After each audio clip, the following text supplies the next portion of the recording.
بسم اللہ الرحمن الرحیم۔ السلام علیکم۔ یہ واقعہ صحابہ اکرام رضی اللہ عنہم میں ان بڑے صحابہ کے متعلق ہے جن کا نام حضرت عبداللہ ہے، اور وہ حضرت علا بن حضرمی رضی اللہ تعالی عنہ کے نام سے مشہور ہیں۔ یہ ابتدائے اسلام ہی میں مسلمان ہو گئے تھے۔ حضور اکرم صلی اللہ علیہ وآلہ وسلم نے انہیں بحرین کا حاکم مقرر کیا تھا۔ یہ نبی اکرم صلی اللہ علیہ وآلہ وسلم کی وفات تک اس عہدے پر فائز رہے۔ حضرت ابو بکر صدیق رضی اللہ تعالی عنہ نے اپنی تمام خلافت کے دوران انہیں اس عہدے پر برقرار رکھا۔ حضرت علا بن حضرمی رضی اللہ تعالی عنہ عامر بن حضرمی کے بھائی تھے، جو بدر والے دن کافروں کی جانب سے قتل ہوا۔ عامر بن حضرمی بھی آپ کا بھائی تھا، جو مشرکوں کا پہلا مقتول تھا جسے مسلمانوں نے قتل کیا اور اس کا مال غنیمت کے طور پر حاصل کیا۔ حضرت علا بن حضرمی رضی اللہ تعالی عنہ بڑے مستجاب الدعا تھے۔ حضرت ابو ہریرہ رضی اللہ تعالی عنہ فرماتے ہیں کہ جب امیر المومنین حضرت ابو بکر صدیق رضی اللہ تعالی عنہ نے بحرین کے مرتدین سے جہاد کرنے کے لیے حضرت علا بن حضرمی رضی اللہ تعالی عنہ کو بھیجا تو ہم لوگوں نے ان کی 3 کرامتیں ایسی دیکھی ہیں کہ میں یہ نہیں کہہ سکتا کہ ان تینوں میں سے کون سی زیادہ تعجب خیز اور حیرت انگیز ہے۔ مجاہدین کو دربن پر حملہ کرنے کے لیے کشتیوں اور جہازوں کی ضرورت تھی، مگر کشتیوں کے انتظام میں بہت لمبی مدت درکار تھی۔ اس لیے حضرت علا بن حضرمی رضی اللہ تعالی عنہ نے اپنے لشکر کو للکار کر پکارا کہ اے مجاہدین اسلام، تم لوگ خشک میدانوں میں اللہ تعالی کی امداد و نصرت کا نظارہ بار بار دیکھ چکے ہو، اب اگر سمندر میں بھی اس کی تائید و غیبی کا جلوہ دیکھنا ہو تو تم سب لوگ سمندر میں داخل ہو جاؤ۔ آپ رضی اللہ تعالی عنہ نے یہ کہا اور اپنے لشکر سمیت دعا پڑی اور سمندر میں داخل ہو گئے۔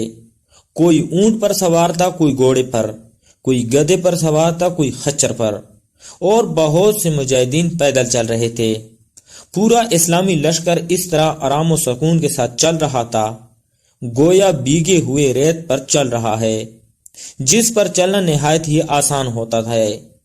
چنانچہ اس کرامت کو دیکھ کر ایک مسلمان مجاہد نے، جن کا نام حفیف بن المنظر تھا، برجستہ اپنے ان 2 شہروں میں اس کی ایسی منظر کشی کی ہے جو بلا شعبہ وجد آفری ہے۔ کیا تم نے نہیں دیکھا کہ اللہ نے ان مجاہدوں کے لیے اپنے سمندر کو فرما بردار بنا دیا اور کفار پر ایک بہت بڑی مصیبت نازل فرما دی۔ ہم لوگوں نے سمندر کے پھٹ جانے کی دعا مانگی تو اللہ تعالیٰ نے اس سے کہیں زیادہ عجیب ہمارے لیے پیش فرما دیا، جو دریا پھٹنے کے سلسلے میں پہلے لوگوں کے لیے ہوا تھا۔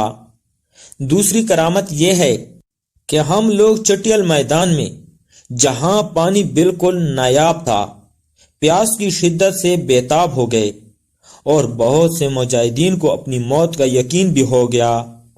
اپنے لشکر کا یہ حال دیکھ کر حضرت علا بن حضرمی رضی اللہ تعالی عنہ نے نماز پڑھ کر دعا مانگی تو ایک دم اچانک لوگوں کو بالکل ہی قریب سوکھی ریت پر پانی چمکتا ہوا نظر آ گیا، اور ایک روایت میں یہ ہے کہ اچانک ایک بدلی نمودار ہوئی اور اس قدر پانی برسا کہ جل تھل ہو گیا، اور سارا لشکر جانوروں سمیت پانی سے سیراب ہو گیا، اور لشکر والوں نے اپنے تمام برتنوں کو بھی پانی سے بھر لیا۔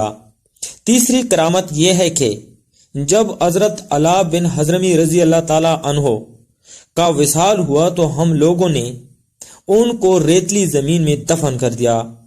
پھر ہم لوگوں کو خیال آیا کہ کوئی جنگلی جانور آسانی کے ساتھ ان کی لاش کو نکال کر کھا لے گا، لہذا ان کو کسی آبادی کے قریب سخت زمین میں دفن کرنا چاہیے۔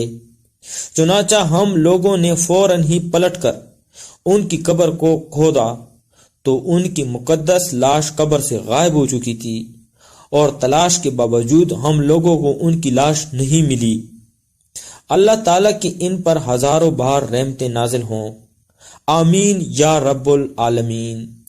تو پیارے دوستو، آپ کو آج کی ویڈیو کیسی لگی؟ اگر آپ کو ویڈیو پسند ہے تو چینل کو لائک اور سبسکرائب کر دیں۔ شکریہ۔